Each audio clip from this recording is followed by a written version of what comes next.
ভাই মেগাস্টার সাকিব খান কি রেকর্ড তৈরি করছে ভাই, যে রেকর্ডগুলো কেউ ভাঙতে পারবে না।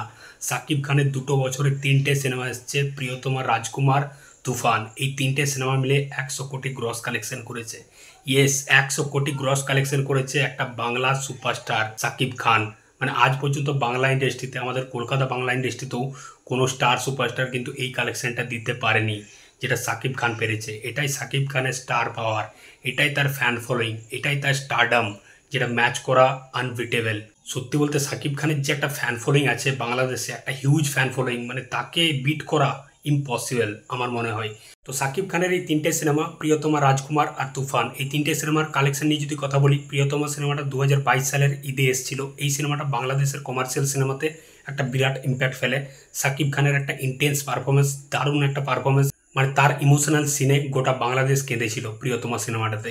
তো এই সিনেমাটা গ্রস কালেকশন করে 42 কোটি টাকা। ইয়েস, 42 কোটি টাকা গ্রস কালেকশন করে শুধুমাত্র বাংলাদেশেই। সিনেমাটা কলকাতাতেও রিলিজ করে, কিন্তু কলকাতায় সেরকমভাবে সিনেমাটা রেসপন্স পায় না। বাংলাদেশের সিনেমাটা একটা হিউজ কালেকশন করে, একটা হিউজ ইম্প্যাক্ট ফেলে। দর্শক সিনেমাটাকে খুব এনজয় করেছিল, প্রিয়তমা সিনেমাটাকে। নেক্সট যে সিনেমাটা রাজকুমার, যেটা 2023-এ রিলিজ করেছিল। প্রিয়তমা সিনেমার লেভেলটা কিন্তু রাজকুমার ম্যাচ করতে পারেনি। ডিরেক্টর একই ছিল, হিমেল আশরাফ। রাজকুমার সিনেমাটা কোথাও গিয়ে আমার মোটামুটি লেগেছিল। সিনেমার গানগুলো মোটামুটি হয়েছিল, যেরকম প্রিয়তমা সিনেমার প্রত্যেকটা গান চার্টবাস্টার সুপারহিট গান ছিল, রাজকুমার সিনেমার প্রত্যেকটা গান কিন্তু সেরকম ইম্প্যাক্ট ফেলতে পারেনি দর্শকদের মনে। আর লাস্ট যে সিনেমাটা তুফান, যেটা এখনও সিনেমা হলে চলছে, একটা হিউজ রেসপন্স। সিনেমাটা ব্লকবাস্টারের পথে, মানে ইন্ডাস্ট্রি হিটের পথে।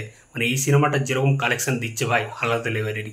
ডিরেক্টর রায় রফি বলেছে সিনেমাটার বাজেট ছিল 7 কোটি, সিনেমাটা আমরা 10 থেকে 15 দিনের মধ্যে ওই বাজেটটা কালেকশন করে নিয়েছি, তুলে নিয়েছি। তো সিনেমাটা এখন ব্লকবাস্টার ইন্ডাস্ট্রি হিটের পথে। তো সুপারস্টার সাকিব খানের তুফান সিনেমাটা বিভৎস একটা ইম্প্যাক্ট ফেলেছে বাংলাদেশের দর্শকদের মনে। সিনেমাটা 50 কোটির কাছাকাছি একটা কালেকশন করেছে এখনও পর্যন্ত। সিনেমাটা কালেকশন করছে একটা দুর্ধর্ষ লেভেলে, প্রত্যেকটা শো হাউসফুল যাচ্ছে। সাকিব খানের এই যে স্টার পাওয়ারটা, এটা আলাদা লেভেলেরই। আমাদের বাংলা ইন্ডাস্ট্রিতে কিন্তু সুপারস্টারদের বা স্টারদের এরকম লেভেলের ক্রেজ নেই দর্শকদের মনে, যেটা সাকিব খানের আছে। তার যে একটা ফ্যান ফলোয়িং আছে, একটা হিউজ ফ্যান ফলোয়িং, পুরো বাংলাদেশ তাকে ভালোবাসে আমার মনে হয়। তো এই ছিল আজকে সাকিব খানকে নিয়ে বক্তব্য। 3টে সিনেমা, প্রিয়তমা, রাজকুমার এবং তুফান, 3টে সিনেমা 100 কোটি গ্রস কালেকশন ছাড়িয়ে দিয়েছে। তুফান সিনেমাটা এখনও কালেকশনের পথে, দেখা যাক সিনেমাটা কতটা কালেকশন করে। তো তোমাদের এই বিষয় নিয়ে কি মতামত অবশ্যই কমেন্ট করে জানাও। দেখা হচ্ছে পরের ভিডিওতে। এই নতুন চ্যানেলটাকে অবশ্যই সাবস্ক্রাইব করে দেবো। চললাম।